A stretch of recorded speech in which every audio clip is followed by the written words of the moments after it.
राजस्थान में राज बदलते ही सरकार ने ताबड़तोड़ फैसले करने शुरू कर दिए हैं। अब वो फैसले विपक्षी पार्टियों की नींद उड़ा रहे हैं। जी हाँ, सही सुना आपने। अब वो फैसले उन लोगों की नींद उड़ाए बैठे हैं जिन्होंने भ्रष्टाचार पे भ्रष्टाचार किए थे, घोटालों पर घोटाले किए थे और किसी को कानो कान तक खबर नहीं होने दी थी। अब एक एक करके सबका नंबर लगेगा और भजन लाल सरकार ने जो फैसले किए हैं उनकी वजह से अब किन किन मंत्रियों की शामत आने वाली है और किस तरह से योगी की तर्ज पर भजन लाल काम करके सारे के सारे घोटालों और घोटालों में लिप्त हुए हुए मंत्रियों को धर दबोचेंगे। करेंगे इसी मुद्दे पर चर्चा इस वीडियो में, इसलिए इस वीडियो को लास्ट तक जरूर देखिएगा। नमस्कार, मैं हूं चेतना शर्मा आपके साथ और मेरे साथ इन मुद्दों पर बातचीत करने के लिए मौजूद है हमारे editor in chief Varun Bhansali ji. Sir, आपका बहुत बहुत स्वागत है। सभी प्रदेशवासियों को नए साल की ढेर सारी शुभकामनाएं। चरण सिंह चौधरी, केकड़ी, समाज सेवी, अजमेर लोकसभा क्षेत्र, राजस्थान।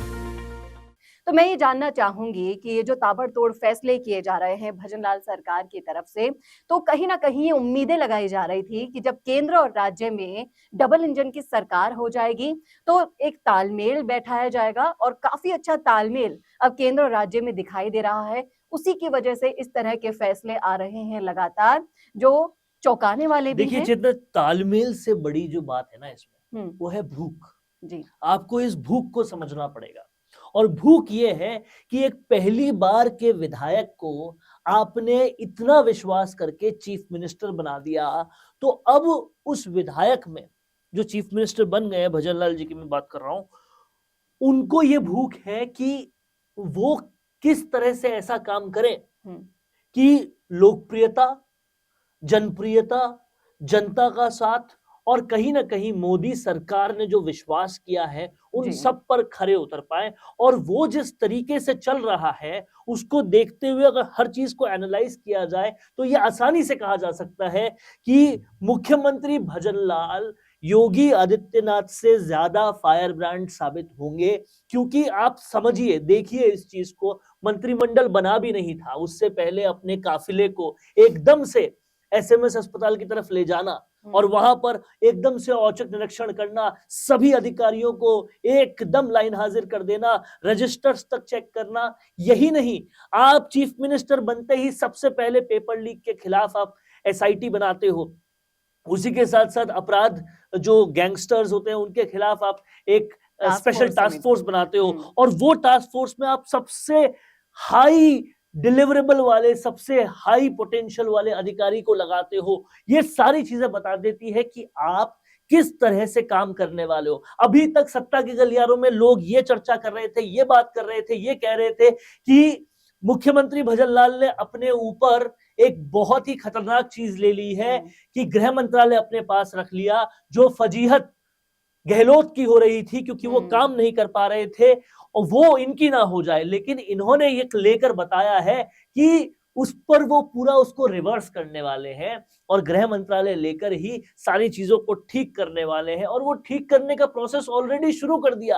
आप देखिए किस तरीके से सीबीआई के पर भी जो रोक लगा रखी थी वो रोक सबसे पहले हटाई। इससे क्या होगा, सबसे पहले तो जो पुराने मंत्री, आईएएस सब लिप्त थे जिनके खिलाफ सीबीआई जांच नहीं कर पा रही थी, क्योंकि कहीं ना कहीं पिछली सरकार को पता था कि अगर इनके खिलाफ सीबीआई जांच करवा दी तो पकड़े जाएंगे सारे के सारे। तो वो अब उन्होंने रोक हटा दी कि खुलकर सीबीआई जांच करे। अब इससे दो चीजें होंगी, एक तो पुराने सारे भ्रष्टाचार खुलेंगे और ये भी एक वादा था सरकार का कि कांग्रेस के जो भी भ्रष्टाचार थे उसके खिलाफ एक्शन होगा, वो खुलना शुरू हो जाएंगे। दूसरा ये होगा कि इस सरकार का भी कोई भी शख्स भ्रष्टाचार करने से पहले 10 बार सोचेगा, क्योंकि सीबीआई जांचों से रोक हट चुकी है। और कहीं ना कहीं ये पारदर्शिता और तेजी से दर्शाएगी कि यार कहीं ना कहीं भ्रष्टाचार के खिलाफ काम हो रहा है और लोगों के मन में मुख्यमंत्री भजन लाल के लिए लोकप्रियता एकदम से बढ़ जाएगी कि कोई ऐसा मुख्यमंत्री आया जो धड़ाधड़ फैसले कर रहा है। आप निकल कर देखिए राजधानी की सड़कों पर, सफाई इतनी तेजी से हो रही है, निगम एकदम लाइन पर आकर काम कर रहा है, पुलिस जैसे कि एकदम चौकन्नी हो गई है, हर चीज पर लाल कोठी सब्जी मंडी की पार्किंग से लेकर हर सफाई व्यवस्था तक एकदम से तेज हो गई है। ये कहीं ना कहीं बताता है कि कोई एक्शनेबल सरकार आ गई है जो धड़ाधड़ एक्शन ले रही है।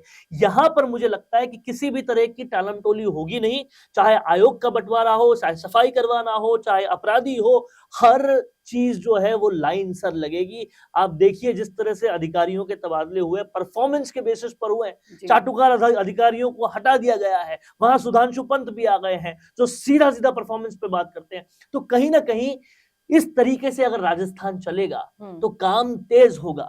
और जिस तरह से कांग्रेस जो हालात बिगाड़ कर गई थी राजस्थान के, ये देखिए ओनली भजनलाल जी ही नहीं, सारे के सारे जितने भी मंत्री बने हैं उनको विभाग मिलते ही उन्होंने सैटरडे की छुट्टी को रद्द करके अपने विभागों की बैठकें बुलाई, चर्चाएं की, और कहीं ना कहीं इसका इम्पैक्ट जो अभी पहली परीक्षा हुई सरकार बनने के बाद उसमें भी देखने जब को मिला चीजें था। ऊपर से ठीक होती है चेतना, तो सारी चीजें ठीक हो जाती है। आप देखिए प्रधानमंत्री मोदी 24 घंटे 7 दिन काम करते हैं, और मतलब वो कितना कम सोते हैं, सिर्फ काम करते रहते हैं। वहां का आईएएस का जो कल्चर है, वहां के अधिकारियों का जो कल्चर है, काम काम काम काम के सिवा कोई नहीं। दिल्ली में वो अधिकारी जो काम नहीं करना चाहते थे, वो कहीं ना कहीं वहां से बाहर निकलने की कोशिश कर रहे, क्योंकि इतना काम करना पड़ता है। सीधा वो कल्चर राजस्थान में अब आ रहा है। और जब इतना काम होगा, आप देखिए कि सरकार बनते ही ईआरसीपी के लिए लॉन्च हो गई चीजें, कह दिया गया 90% पैसा केंद्र देगा। मध्य प्रदेश और राजस्थान में ऑलरेडी सुलह होने की बातचीत शुरू हो चुकी है। कहीं ना कहीं लोग समझ रहे हैं, देख रहे हैं कि ये होता है काम। जी बिल्कुल, और जो वादे करके आई है सरकार, उन वादों पर खरा उतरने की जो इन्होंने स्पीड पकड़ी है वो वाकई में काबिल और आप तारीफ जब है। कंपैरेटिव एनालिसिस करेंगे तो आपको समझ में आएगा कि योगी आदित्यनाथ के फेमस पॉपुलर होने के यही वो कदम थे, और उससे ज्यादा फास्ट कदमों से ये काम कर रहे हैं। आपको ये समझना पड़ेगा कि अगर इस तरीके से काम किया तो जनता को इसके सिवा और कुछ नहीं चाहिए। जनता में मुख्यमंत्री भजनलाल और पूरी टीम बहुत तेजी से लोकप्रिय हो जाएगी। और कहीं ना कहीं ये समझना पड़ेगा कि किस तरह से ये केवल हिंदुत्व की बात नहीं है कि आप इसलिए जीते हो कि हिंदुत्व को आगे बढ़ा रहे हो, राम मंदिर आ रहा है, या फिर आप राम मंदिर के लिए 22 तारीख की छुट्टी कर दे रहे हो। ये बात है विकास की। और यहाँ भजनलाल सरकार ये साबित कर रही है, जो विरोधी कहते हैं कि ये केवल हिंदुत्व के एजेंडे या पोलराइज करके जीत गए, नहीं, ये काम भी कर रहे हैं, और काम इतना तेजी से, इतना जबरदस्त कर रहे हैं कि वो बहुत तेजी से आगे बढ़ तो रहे हैं। आपको नहीं लगता कि गृह मंत्री का जो विभाग इन्होंने रखा है अपने पास, गृह विभाग, तो राजस्थान के जो आपराधिक रिकॉर्ड जो पिछले 5 सालों में हर तरह से टूट चुके हैं, वो कहीं ना कहीं एक बहुत बड़ी चुनौती होगी भजनलाल जी के लिए? देखिए, चुनौतियों को लेकर उसे पूरा करने वाला ही लोकप्रिय होता है। मैं आपको बहुत सिंपल सी बात समझाता हूं कि बिहार में एक शिक्षक है जिनके ऊपर हाल ही में फिल्म भी बनी है, जो कच्ची बस्ती के बच्चे, जो ऐसे बच्चे जिनके पास पैसे नहीं होते, उन लोगों की 30 बच्चों की टीम बनाते हैं, उनको आईएएस के लिए प्रिपेयर करवाते हैं, और आईएएस उनका क्लियर करवाते हैं। तभी वो जो आनंद नाम के टीचर हैं, वो तभी इतने पॉपुलर हुए क्योंकि जो नहीं हो सकता था उसे उन्होंने किया। ठीक वैसे ही मुख्यमंत्री भजनलाल ने ऐसा टास्क लिया जो मुश्किल है करना, और उसको जब करके दिखाएंगे तो वो स्वतः लोकप्रिय हो जाएंगे। जी बिल्कुल, और राजनीतिक गलियारों में जब से भजनलाल जी मुख्यमंत्री बने हैं तो तरह तरह की चर्चाएं चली थी कि इनको 6 महीने रखेंगे फिर हटा देंगे, इनको साल भर रखेंगे फिर हटा देंगे, लेकिन ये चर्चाएं बिल्कुल सेम योगी आदित्यनाथ के लिए भी चली थी। मैं आपको बताऊं कि योगी आदित्यनाथ के लिए कहा जा रहा था ये तो आरएसएस के भेजे गए मुख्यमंत्री हैं, उत्तर प्रदेश जैसा राज्य कैसे चला पाएंगे, वहां तो क्राइम भयंकर है, ये कैसे करेंगे। लेकिन उनकी लोकप्रियता ही कुछ ऐसी हो गई कि उन्हें हटाना तो दूर, भाजपा की यह हालत हो गई कि उनके बिना उत्तर प्रदेश नहीं जीत पाएंगे। जी बिल्कुल, आप समझिए, उनका मुख्यमंत्री बनना दूर दूर तक भी किसी को नहीं लग रहा था, और वो बन गए। तो कहीं ना कहीं मैं आपको इस चीज को अगर ब्रेक डाउन करके समझाऊं तो आप ये देखिए कि मुख्यमंत्री भजनलाल को अगर उन्होंने तेज डिलीवरी की, फास्ट काम किया, अच्छा काम किया, तो वो कहीं ना कहीं उस चीज को जस्टिफाई भी कर पाएंगे कि उन पर जो विश्वास किया गया वो ठीक था, अव्वल तो ये। दूसरा ये कि जो पहली बार का विधायक है, तो पहली बार मुख्यमंत्री बना है, उनको अभी तक लोग ये कह रहे थे कि भाई ये तो सिर्फ इसलिए बन गए क्योंकि सांगानेर एक ब्राह्मण सीट है, ये भी ब्राह्मण है, पीछे से आरएसएस लगी, वो हमेशा से कांग्रेस की सेफ सीट थी, इसलिए वो जीत गए, जीत कर फिर आरएसएस की बैकिंग की वजह से मुख्यमंत्री बन गए। इन सब बातों को धत्ता भी बताना है कि केवल ये वजह नहीं है, वो काम भी कर सकते हैं, ये भी वजह है। जी। अभी तक लोग इस बात को नहीं जान रहे कि 15 साल तक संगठन की बैकबोन कौन बना रहा। जी। चाहे उस संगठन में एकदम से मदन लाल जी जैसा वृद्ध व्यक्ति भाजपा का प्रदेशाध्यक्ष बना हो, तब काम कौन संभाल रहा था। जी। या उसके बाद में भले ही लोग चेंज होते रहे, भाजपा के ढांचे को किसने, संगठनात्मक ढांचे को किसने संभाल के रखा, ये लोग अभी तक नहीं समझ रहे। अभी सिर्फ और सिर्फ ये कह रहे हैं कि इनको तो किसी न किसी कारणवश मिल गई है, किसी न किसी आशीर्वाद की वजह से मिल गई है, बट उस चीजों को धत्ता बताना है तो काम करना पड़ेगा, और काम ये कर रहे हैं। देखिए, इस चीज को देखकर सिर्फ एक ही सिनेरियो याद आ रहा है। जिस तरह से हम मूवी देखते हैं और पर्दे पर जो नायक और नायिकाएं देखते हैं, उनके पीछे का जो वर्क फोर्स होता है, वो जब आपके सामने आने लगता है तो ऑब्वियसली सरप्राइजिंग होता है। होता है, लेकिन हमें ये समझना पड़ेगा कि ये नायक वाला कल्चर ऊपर से आ रहा है, क्योंकि प्रधानमंत्री इतना जबरदस्त काम करके एक एग्जाम्पल सेट कर रहे हैं जी। तो योगी आदित्यनाथ को भी करना पड़ रहा है, तो करना पड़ रहा है नितिन गडकरी को भी, तो करना पड़ रहा है भजनलाल को भी। और कहीं ना कहीं इसके बाद आप ये देखिए, राजस्थान में सिर्फ मुख्यमंत्री काम नहीं कर रहे, आप मदन दिलावर से लेकर दिया कुमारी से लेकर बालकनाथ से लेकर या बाल मुकुंदाचार्य से लेकर गोपाल शर्मा से लेकर सब लोग काम में जुटे हुए हैं और किसी न किसी तरह से जनता को यकीन दिला रहे हैं कि आपने जो चुनाव किया है वो बिल्कुल ठीक है। अगर हर कोई काम करने लग जाए तो फिर चाहिए ही क्या। जी बिल्कुल, और व्यवस्था को सुचारू रूप से चलाने के लिए काम करने वालों की ही जरूरत थी। और जिस हिसाब से मंत्रिमंडल में विभागों को बांटा गया है, काफी सोच समझकर होमवर्क करके बांटा गया है, ये सभी को पता है। और इसी के साथ साथ प्रधानमंत्री नरेंद्र मोदी की जो शख्सियत है वो इतनी ज्यादा प्रभावी है। आप देख सकते हैं कि मालदीव के 3 मंत्री सस्पेंड हो चुके हैं उन पर कमेंट बाजी करके, और लोगों ने अपने मालदीव के पैकेजेस को कैंसिल करा लिया है। आप समझिए इस चीज को कि 70 से ऊपर उम्र का व्यक्ति लक्षद्वीप जाकर समुद्र के अंदर डुबकी भी लगा रहे हैं और स्नॉर्कलिंग भी कर रहे हैं, उनकी फोटोज पोस्ट करके। आप कांग्रेस वाले कहने को ये कह सकते हैं कि ये तो ड्रामेबाजी हो रही है, ये हो रहा है, लेकिन जो दिमाग लगाएगा ना वो सोच सकता है कि प्रधानमंत्री मोदी आज दुनिया के सबसे ज्यादा फॉलो किए जाने वाले सोशल मीडिया पर इन्फ्लुएंसर हैं, सबसे ज्यादा ऐसे बड़े नेता हैं जो फॉलो किए जाते हैं। उनका एक पोस्ट डालना अगर देश के एक हिस्से का टूरिज्म एकदम से उछाल देता है, जी बिल्कुल, तो वो बड़ी बात है।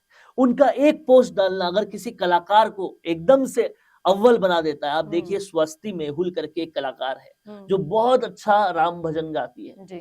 वो जो भजन है कि राम आएंगे तो अंगना सजाएंगे, बहुत अच्छा गाती है। अभी उन्होंने जुबिन नौटियाल की भी तारीफ की थी। अभी तक क्या हो रहा था कि राम मंदिर को कैसे बड़ा बनाया जाए, कैसे सब कुछ किया जाए, इसके लिए बहुत मेहनत अलग अलग तरीके से करने का लोग सोच रहे थे। प्रधानमंत्री मोदी ने बहुत सिंपल रास्ता अपनाया, जो अच्छा भजन है, जो दिल को अच्छा महसूस हो रहा है, उन्होंने अपने सबसे बड़े फॉलोअर्स वाले सोशल मीडिया से, क्योंकि उनसे ज्यादा किसी की फॉलोइंग है नहीं, उनकी तारीफ कर दी जो भारत के कलाकार हैं। अब क्या हुआ, एक वो इंस्टाग्राम पर कमेंट करने से, एक वो ट्विटर पे कमेंट करने से उनकी जिंदगी बदल गई, उनकी कला को और ज्यादा पूरी दुनिया में लोग देखने लग गए। यही होता है।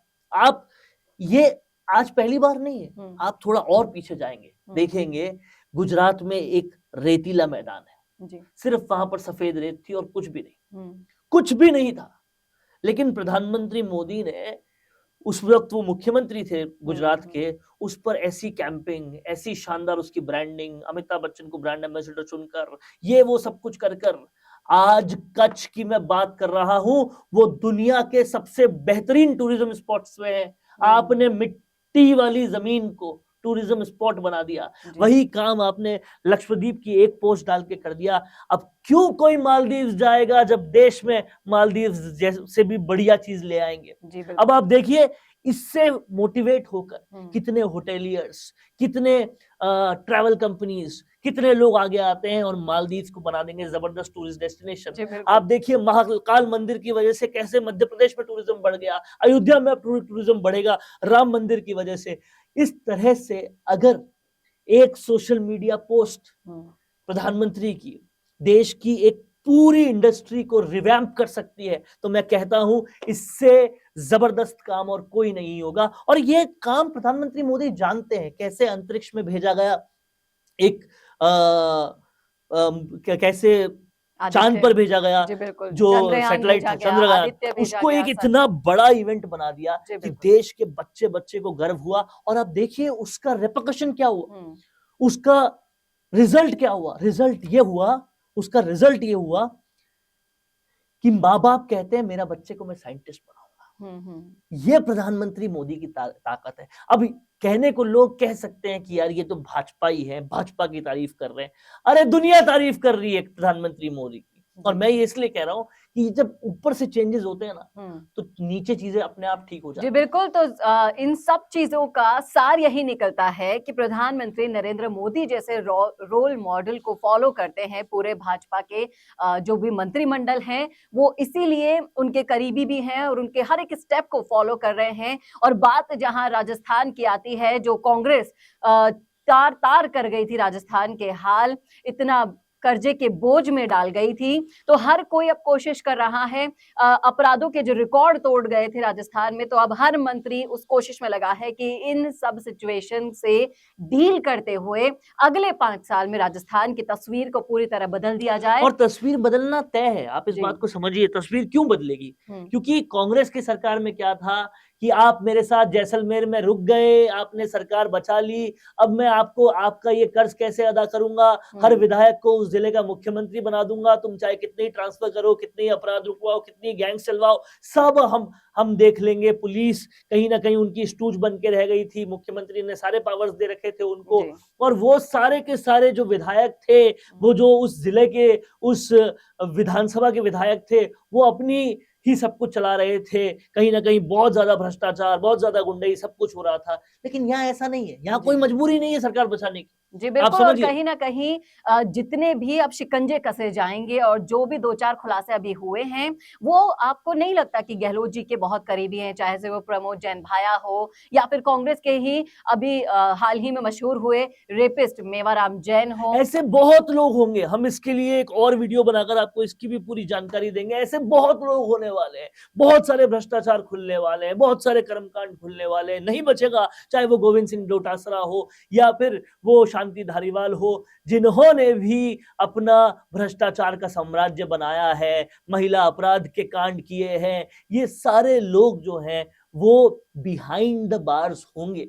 और ये ही कहीं ना कहीं इस सरकार का सबसे पहला काम होना भी चाहिए, क्योंकि अपने हर भाषण में, अपने हर चुनावी भाषण में वादा भी यही किया गया है कि जो कांग्रेस के भ्रष्टाचार है उनको सामने लाएंगे। और इनको सामने लाने से राजनीतिक रूप से भी फायदा है, क्योंकि अप्रैल में चुनाव आ रहे हैं लोकसभा के। अगर अभी सामने नहीं आएंगे तो लोकसभा चुनाव में जो रिजल्ट चाहिए वो नहीं मिलेगा। और आप देखिए वो रिजल्ट मिलना भी पूरी तरह से तय नजर आ रहा है। प्रधानमंत्री मोदी ने अभी से साउथ की कैंपेनिंग चालू कर दी है। राम मंदिर इधर से कहीं ना कहीं नॉर्थ के वोट्स दिलवा रहा है, और साउथ में भी राम मंदिर बहुत जबरदस्त काम करेगा। सनातनी वहां पर भी बहुत सारे हैं। और इस तरीके से जो पूरे भारत का रिवैम्प हो रहा है, राजस्थान उसका एक प्रथम रेस में भागने वाला राज्य बनेगा और विकास की हर ताबीर लिखेगा। यहाँ पर अपराध से लेकर, भ्रष्टाचार से लेकर जो चरम सीमा पार कर गए थे,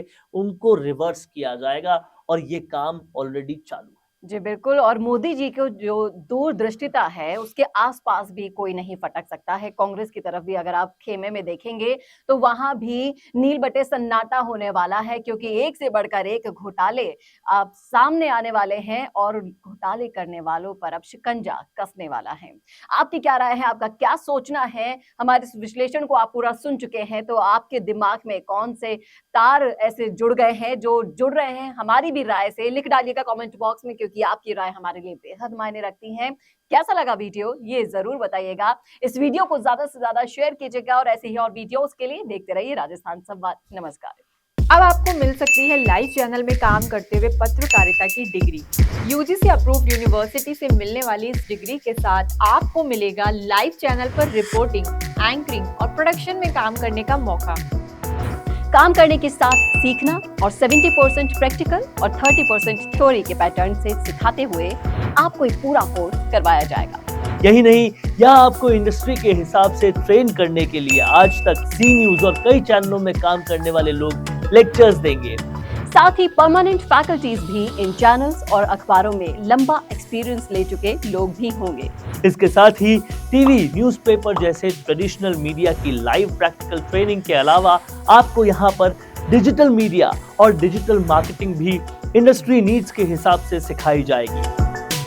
तो केवल रटना लिखना नहीं, बल्कि इंडस्ट्री जैसा टैलेंट चाहती है, उसकी प्रैक्टिकल एजुकेशन के साथ कीजिए मास कम्युनिकेशन और जर्नलिज्म या मल्टीमीडिया एंड एनिमेशन की BVOC डिग्री। और प्लेसमेंट असिस्टेंट से लेकर ट्रेडिशनल और डिजिटल मीडिया की सारी इंडस्ट्री ट्रेनिंग विद इंटर्नशिप आपको मिलेगी मिशिगा इंस्टीट्यूट ऑफ मीडिया स्टडीज में।